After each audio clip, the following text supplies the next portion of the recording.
Good evening बच्चों। हम एक फील्ड पोटेंशियल और पोटेंशियल एनर्जी पे क्वेश्चन करते हैं। देखिए क्वेश्चन पहले आप। क्वेश्चन कह रहा है charges plus Q minus Q are placed at points A and B respectively which are a distance 12 apart. अच्छा, इसके बाद कह रहा है question C is middle point between A and B. Then आपको क्या फाइंड करना है? Find work done on moving point charge plus Q along semi circular path C B. Question कह रहा है कि ए पे क्या है बच्चों? प्लस क्यू चार्ज है ना? प्लस क्यू चार्ज यहां है। और बी पे क्या है आपको दिया हुआ? माइनस क्यू चार्ज है क्वेश्चन के अनुसार। अच्छा, अब ऐसी स्थिति में सी मिडिल पॉइंट है बच्चों। यहां से एक चार्ज प्लस कैपिटल क्यू को जब semi circular path C B के थ्रू ले जाया जाता है डी तक, तो बताए ऐसी स्थिति में एक्सटर्नल फोर्स के द्वारा वर्क डन क्या है? तो चलिए बच्चों क्वेश्चन को करते हैं। अच्छा, मैं पहले आपको बता चुका हूं किसी भी चार्ज सिस्टम में एक चार्ज को जब एक्सटर्नल फोर्स से एक पॉइंट से दूसरे पॉइंट तक मूव कराया जाता है तो उस एक्सटर्नल फोर्स के द्वारा वर्क डन सिंपल सा चेंज इन पोटेंशियल एनर्जी। और फिजिक्स में कोई भी चेंज हमेशा जनरली लेते हैं हम फाइनल माइनस इनिशियल। इसलिए इस प्लस क्यू चार्ज को एक्सटर्नल फोर्स से जब हम सी से डी तक मूव कराते हैं इस रास्ते से, तो एक्सटर्नल फोर्स के द्वारा इस प्लस क्यू पे जो वर्क डन होगा वो बराबर होगा सिस्टम में चेंज इन पोटेंशियल एनर्जी के। तो चलिए चेंज इन पोटेंशियल एनर्जी ही आपका वर्क डन है। तो पहले तो इसमें निकालते हैं इनिशियल पोटेंशियल एनर्जी।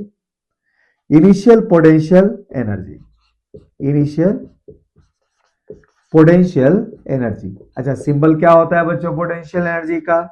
तो यू आई होता है। अच्छा, अब सिस्टम के पास शुरू में कितना पोटेंशियल एनर्जी है? तो शुरू में प्लस क्यू चार्ज अब यहां है तो आपके पास पोटेंशियल एनर्जी होगा बच्चों क्या? इसके बीच में, इसके बीच में, और साथ में इसके और इसके बीच में।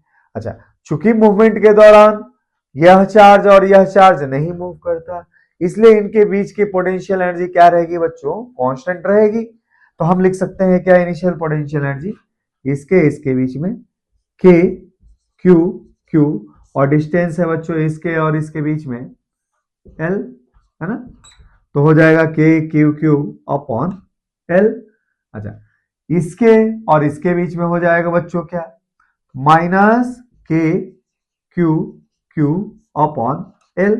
अच्छा, अब इसके और इसके बीच में जो पोटेंशियल एनर्जी होगा वो कांस्टेंट रहने वाला है, और उस कांस्टेंट को हमने मान लिया क्या? सी। और लिख भी सकते हैं आप सी क्या है बच्चों? तो के क्यू, है ना, माइनस क्यू अपॉन 2l है। ये आपकी कांस्टेंट है। अच्छा, अब फाइनल पोटेंशियल एनर्जी।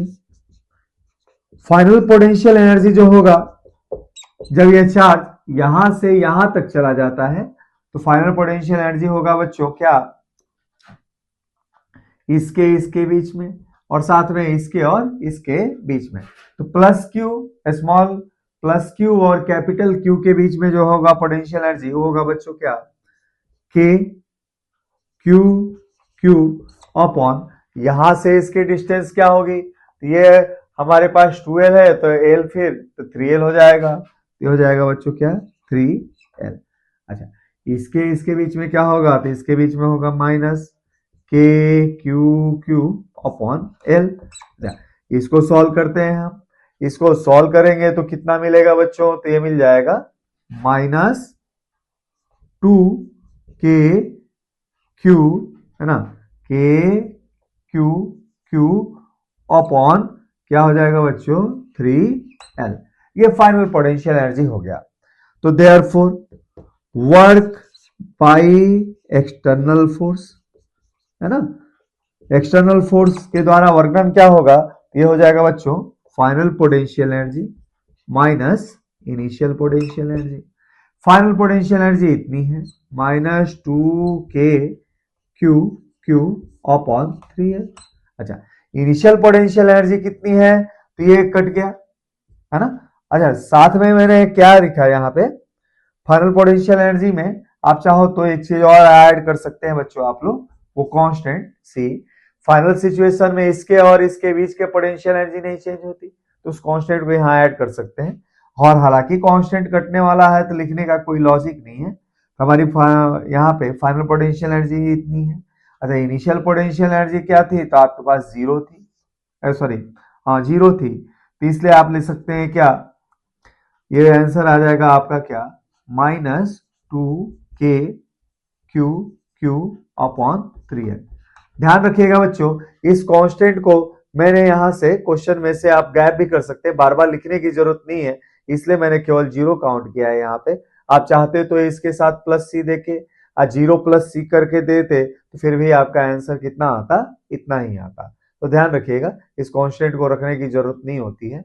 ऐसे बहुत सारे क्वेश्चन होते हैं, उसमें जो चार्जेस नहीं मूव करते हैं उनको पोटेंशियल एनर्जी को हम काउंट न भी करें तो भी क्वेश्चन हमारा सही होगा, और काउंट करेंगे भी तो फाइनली वो कैंसिल आउट होके खत्म हो जाते हैं। तो ऐसे को में जो चार्जेस नहीं मूव करते उनकी पोटेंशियल एनर्जी को कांस्टेंट मानते हुए उसको टोटल में ऐड न ही करें तो सही है बच्चों, है ना। तो चलिए बच्चों, अब हम इलेक्ट्रोस्टैट पे और क्वेश्चन करते हैं।